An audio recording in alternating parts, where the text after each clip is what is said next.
네, 우리가 매일 아침 지나치지 말고 이것만은 꼭 알아야 된다 해서 저희가 엄선해서 뽑은 뉴스들이 있습니다. 바로 뉴스픽 시간인데요. 오늘은 한동인 기자가 소개해 주겠습니다. 뉴스토마토 한동인 기자 나와 계십니다. 기자님 안녕하세요. 안녕하세요. 네. 오늘 그 코로나19 4단계 관련해서 거리두기 조정안이 확정되는 날입니다. 그래도 조금 숨통을 틔워주는 그런 안이 있어서 좀 괜찮지 않은가 생각이 드는데 구체적으로 소개를 해주실까요? 예, 오늘 오전에 김부겸 국무총리 주재로 열리는 회의에서 조정안이 확정이 됩니다. 그래서 현행 거리두기가 오는 22일에 종료될 예정인데 다시 한 번 더 연장될 것으로 보입니다. 대신에 백신 접종 완료자에 대해서는 인센티브를 제공해서 사적 모임 인원 제한 기준에서 부분적으로 제외해주는 방안이 함께 거론되고 있습니다. 네. 일단 어제 오후 9시 기준으로 신규 확진자가 1,770명인데 네. 전날 1,995명보다 줄기는 했지만 2,000명대에 근접할 것으로 보이고요.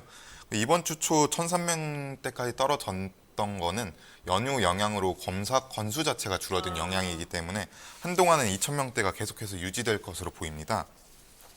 문제는 위중증 환자와 사망자 수가 증가하고 있다는 점인데요. 그렇죠. 그러니까 고령자 환자의 영향이 늘어나고 있습니다. 그래서 정부도 고령층 감염 최소화를 위해서 거리두기를 당분간 유지할 예정이고요. 그러니까 지금 현재까지 4단계가 6주째 진행되고 있고 비수도권에서 3단계가 4주째 적용이 되고 있는데 최장 4주까지 연장될 가능성이 있습니다. 지금으로부터 4주 또 연장된다고요? 네, 그렇게 되면은 추석 연휴 직전까지 연장될 가능성이 있고 만약에 잡히지 않는다면 뭐 추석 때도 또 다시 4단계가 적용될 가능성이 있습니다.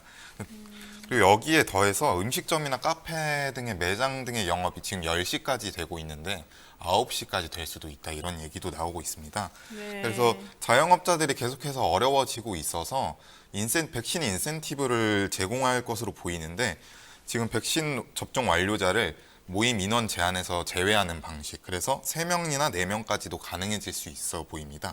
현재 1차 접종이 47.3%고 2차 접종이 21%인데 11월까지 1차 접종을 70%까지 완료한다 이런 계획입니다. 네, 그렇군요. 근데 어쨌든 간에 백신 접종 완료자들의 경우에는 사적 모임 인원 제한에서 조금 빼준다는 것도 있잖아요. 네, 그렇습니다. 그게 어떻게 되는 겁니까? 6시 이후에 3인 이상 모임 금지 조치가 있더라도 예. 접종자 2차 백신까지 다 맞은 네, 사람들이 2차 있으면 백신까지 맞은 사람이 빼준 그 있습니다. 숫자는 뺀다는 거죠. 네, 그래서 그렇습니다. 4명까지는 어쨌든 네. 된다는 거죠.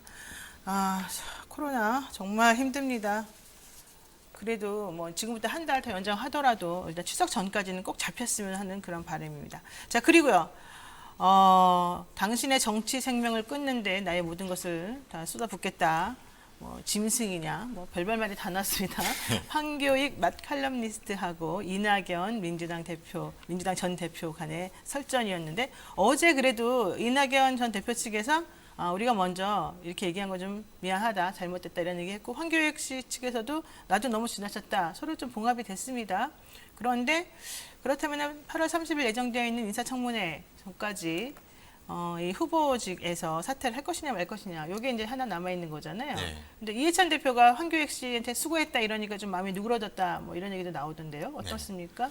그러니까 30일에 인사청문회를 하냐 안 하냐 이런 얘기가 나왔었는데 어제 오전까지만 해도 황교익 씨는 인사청문회를 할 생각이 있었던 것 같습니다. 네네. 그런데 어제 이제 이낙연 캠프에서도 사과가 나오고 이해찬 대표한테 직접 전화를 받으면서 좀 입장을 선회한 것으로 보이는데 오늘 오전에 입장을 정리해서 발표하겠다 이렇게 밝혔습니다. 네. 그래서 자진 사퇴를 하면서 일단락 될 것으로 일단은 보이고요.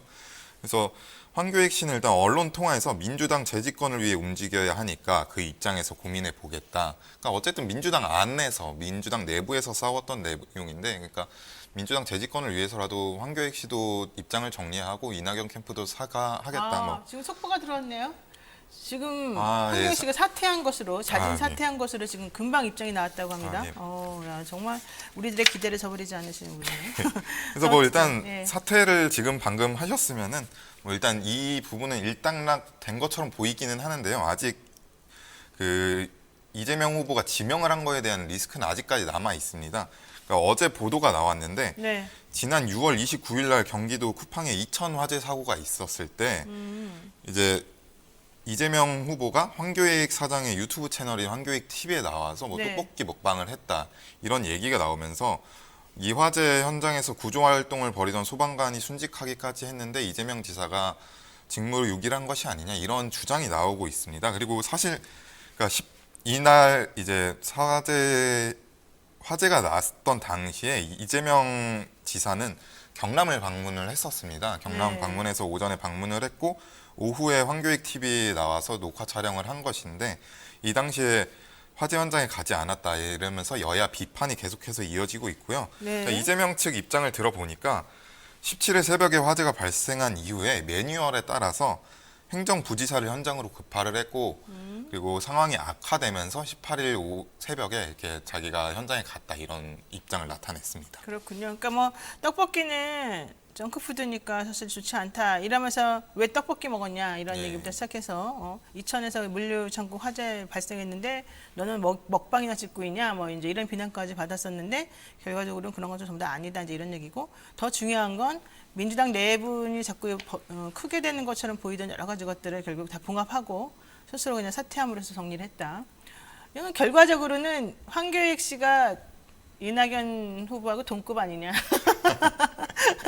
제 개인적으로 느낀 겁니다. 예, 그런 얘기까지 나왔습니다. 자, 황교익 씨 얘기는 또 우리가 다음에 한번 모셔서 얘기 들어보도록 하고요. 자, 이낙연 전 대표 요즘 계속해서 얻어맞고 있어요. 네, 지금 맞습니다. 유튜브 블랙리스트 이 뭡니까 도대체가 이 얘기 때문에 지금 또 시끄럽지 않았습니까? 그러니까 이재명이 아니라 이낙연 전 대표 캠프가 네. 이제 일부 진보 성향 유튜버들이 이재명 지사에 대해서 우호적인 방송을 하고 그리고 자신에 대해서는 의도적으로 비방을 하고 있다. 이런 문서를 작성한 게 사실로 드러났습니다.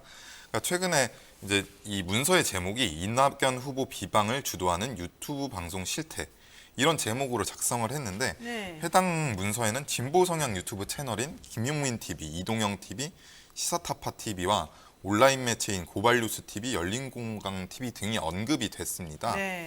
그래서 이 전 대표 측은 이 부분에 대해서 일상적 업무 수행 차원이었다. 그리고 대선 캠프는 각 조직마다 여러 사람이 근무하고 있기 때문에 그들의 업무를 모두 확인할 수는 없다. 이렇게 해명을 했습니다. 그리고 또 한 가지 해명을 더 했는데 모니터링을 하면서 네. 옹호와 반대 등 단순히 이분법적인 구분을 통해서 작성을 했고 문건이 알 수 없는 경로로 유출됐다.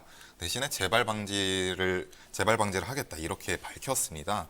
대신 여기에 언급된 유튜버들이 이제 입장문을 내고 괴문서가 아니라 아무리 내부 문서라고 해도 전형적인 블랙리스트 문서다 이렇게 반발을 했고요. 네. 불순한 동기를 가지고 이렇게 만들었다 이렇게 비판을 했습니다. 그러면서 재발 방지 약속을 요구를 했고 열린공방 TV 고발한 것에 대해서는 취하를 해라 이렇게 요구를 했습니다. 그러니까 유튜버들에 대해서 이렇게 평가한 거는 맞다. 네, 맞습니다. 다만 그게 왜 유출됐는지는 모르겠다. 예. 이런 얘기인 거고 그 이름이 언급된 유튜버들 같은 경우는 매우 불쾌하다. 이게 블랙리스트 아니냐 이런 얘기까지 나왔다는 건데 우리 방송은 없네요. 네, 그렇지 아직까지. 한 가지 문제가 더 있는데요. 네. 그러니까 이게 이런 문서를 작성하게 된 배경이 사실은 최성해 동양대 총장하고 이제 조국 사태 때 이낙연 대표가 뭐 같이 음해한 거 아니냐 이런 방송들을 한 것에 대해서 문서를 만든 것으로 보이고요. 그리고 지지자들이 이 문제 가지고 이제 붙고 있는데 당원 게시판에서도 민주당 당원 게시판에서 붙고 있어서 19일에서 20일 동안 당원 게시판을 폐쇄를 하기로 했습니다. 이게 네. 당원들이 고소전으로 펼쳐지면서 경찰이 당원 게시판에 대한 압수수색에 들어갈 수 있다 이러면서 당이 오. 당원 게시판을 폐쇄한 일까지 있었습니다. 그러면은 다른 후보들은 이런 식의 블랙리스트 뭐 이런 거 안 만들었을까요? 만들었을 수도 있고 아직 알려지지 않았을 수도 있는 거고요. 네, 잘 모르겠죠.